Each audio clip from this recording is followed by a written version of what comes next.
Hi, I'm attorney Damian Turco. I'm a divorce and family law attorney with offices in Andover, Newburyport, and Boston, and I'm here today with my friend and colleague, Cristina. Hi, I'm Cristina Curro. I'm a psychotherapist here in Newburyport. So something Cristina and I have in common is we deal with clients engaged in family conflict. I, of course, am dealing with it from the perspective of divorce and post-judgment and custody disputes, and Cristina? I deal with the therapeutic end. So something that we both encounter this time of year as we approach the holidays, Thanksgiving's approaching, the December holidays are approaching, and something I see is an uptick in conflict with families. Definitely. There's a lot of stress around this time of the year, anxiety, stress, fighting, conflicts. Right. And there's ordinarily, like naturally, some conflict with the schedule. And that's where, from my perspective, that's where we first see the conflict kind of rolling into our office, is conflict over scheduling things, particularly when that has a conflict with what an existing order might say. How about you, Christine? Do you see stuff at this point in the game? Definitely, yes. Where are we going to go for the holiday? And everyone wants to have the kids with them. Right. So there's fighting around, who's going to have the kids and where are they going to go? Right. Exactly. And also, so that's something we see when the parents are already divorced, and that's usually when they end up in our office. But sometimes we see cases come in, initial divorces come in January, and we hear it's about the aftermath and kind of the process of the holidays and how all this conflict erupted through the holidays, through scheduling, through actually attending the family events, and now we're at the point of January when that's all behind them, and so we hear all those details. So. Exactly. Let's talk a bit about some best practices for you folks to avoid family conflict as you go through the holidays. And that first part really is the scheduling. Definitely the schedule, yes. So let's talk about families that are intact still. I mean, what's your recommendation, Christina? Husband and wife, still married, they have kids, and there's some conflict kind of arising about going to the holidays with the schedule. What do you recommend? Trying to be fair, take turns with the holidays. 1 year go to your spouse's side, the next year go to your side, and try to be fair and take turns. Right. And that might mean sometimes that you don't go to everything, right? Definitely, that happens. And yes. that might mean even the kids don't go to everything. And sometimes, I think at least with my family, I don't know about you, but I'm usually driving from like house to house to house, and it's already a very hectic schedule. And I think that's relatively common out there. It is very common. Yeah. Yes. And it's just a lot of traveling and running around to try to make it to both events on the same day. Right. And that's awful. I mean, that's often very exhausting. Right. Right. And so we also see this kind of exasperated on our end in the divorce and post-divorce area when there is a conflict between the schedule, the court-ordered schedule, and when like a major, what one party feels is a major family event that the kids just can't miss. So my recommendation from a legal perspective is always, before you are making plans with family or committing to plans, you want to look back at your order. If you're already divorced, or if you're already past the point, if there's no marriage but there's a custody agreement, there should be in the separation agreement a schedule. And ordinarily there's a holiday schedule that supersedes the regular schedule. You want to look down at the actual language to figure out, are the kids scheduled to be with you during this family event? And if they are, I'd recommend just having a friendly confirmation with the other parent, just to establish, hey, we've got this thing, it's during this time, let's just kind of work out if there's any special accommodations that are necessary for the schedule. If it's not during your time, you can always ask. You can always ask. And that's absolutely right. And usually, see, here's the problem we find conflict is one parent, instead of asking diplomatically, will just say, the kids need to be at this thing, right? That's I right. know it's during your time, but the kids need to be at this thing. You knew this thing was happening. This event happens every year. We always go to, Aunt Mary's house at 3 o'clock on Christmas Day, and kind of dictating it. And so how does that work out from your perspective? It doesn't usually work out. Yeah. Because then there's an animosity and there's friction and tension. Right. And a lot of times the kids will get involved too, because they'll ask the kids, would you rather be with me? We're going to do something, special. Right. And so the kids get involved, and that's really not a good idea. Right. And then the kids are in the middle of it, and then what happens to the kids from the perspective of their mental state when they're in the middle of it like that? A lot of times they start presenting symptoms of anxiety, stomach aches, headaches, inability to sleep, or you know, even their eating habits change, so they become nervous. Right. That anxiety just manifests in different ways. Definitely. And it's ironic too, because, you know, ordinarily the approach the parent's taking is the kids need to be at this event because it's basically in their best interest to be at this family event because it's important. But when conflict's created around it. Yeah, well, I mean, I'm sure that both events are important in their own way. Right.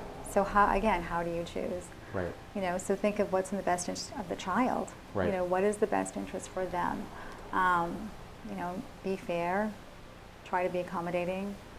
And be nice when you request. I mean, be cooperative when it comes to trying to find accommodations to these orders. You're absolutely right. Even if there is a set, structured, court-ordered schedule for the holidays, the parents can work something out. They can deviate. Definitely. They can ask for an accommodation, and they can work out a schedule that will maximize the benefit for the children. Mm-hmm.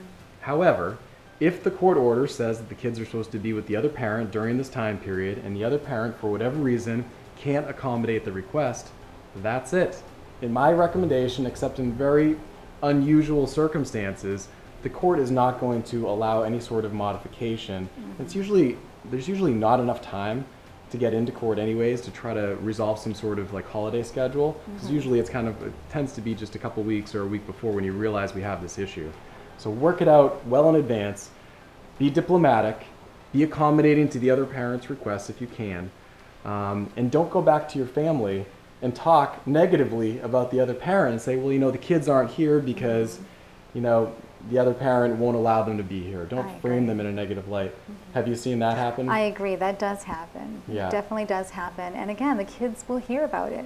Right. You know, they may hear something and they just feel terrible about it. Right. You know, they love both their parents. Yep. So, yeah. And there's usually, I mean, I don't know what you think, but usually, my impression is the kids are a lot smarter than Definitely. the parents are giving them credit for. And when it gets to the point, like, you know, the parents think they're having this conversation and the kids are going to never get wind of it, that there's this conflict. No, they're There's smarter no than way. we think. Right. They're smarter than we think. They hear more than we know they do. Right. And those extended family members feel like they have a little more license to talk about it amongst themselves.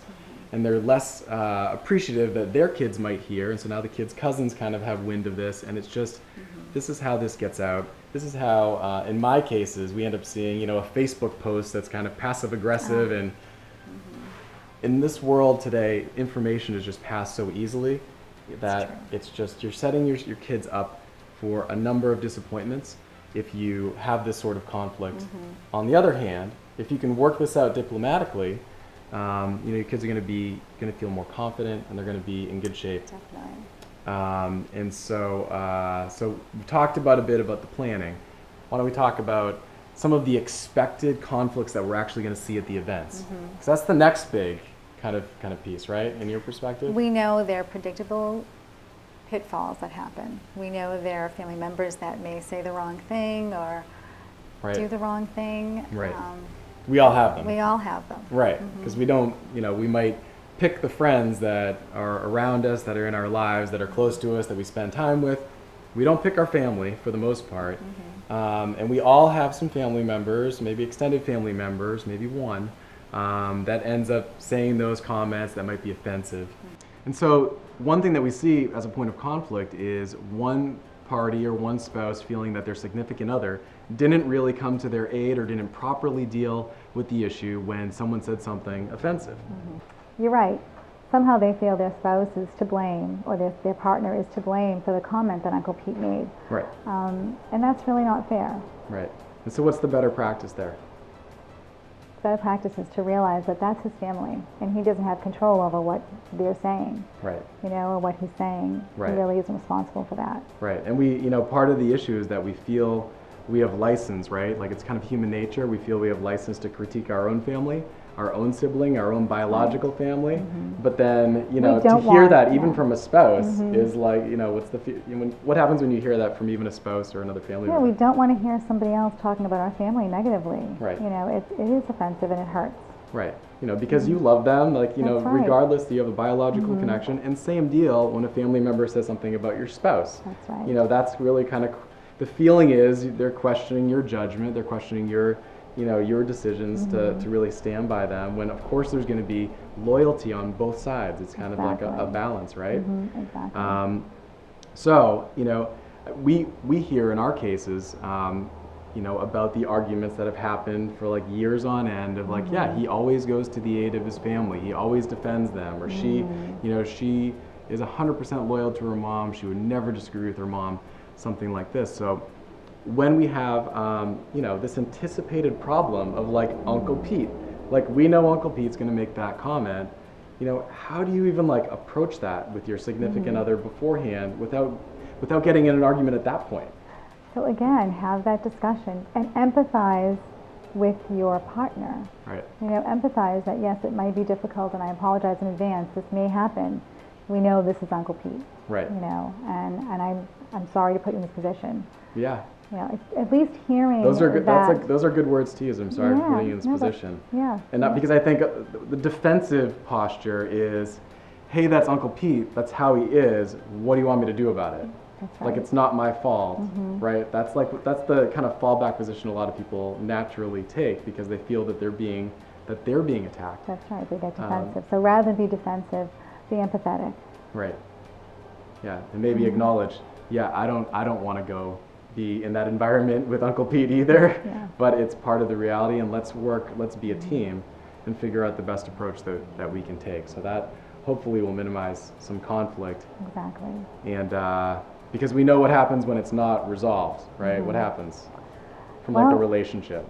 It just continues to build tension, and the anticipation of every holiday, every gathering, or if there's resentment, and then it's that resentment piles up. It does pile up. When the cases come through my door, when the divorce cases come in, there is so much resentment up on the shelf. I mean, that's kind of the image that I that's how I see this is. A lot of relationships break down because resentment kind of piles up one by one, and we have issues like that. It's unresolved, it's put on the shelf, and it sits there unresolved, and then the next issue comes down the road, and it's the same sort of approach. People aren't working through their issues, and it gets to a point where there's just too many things on that wall. That's true. So communication is key. Communication, empathizing, understanding. Right. Cool. All right, so now we're going to work together. We're going to try to figure out what to do at that event. We're going to try to avoid the conflict, and when it happens, we're going to execute a plan, right? Yeah. We're going to walk out the door.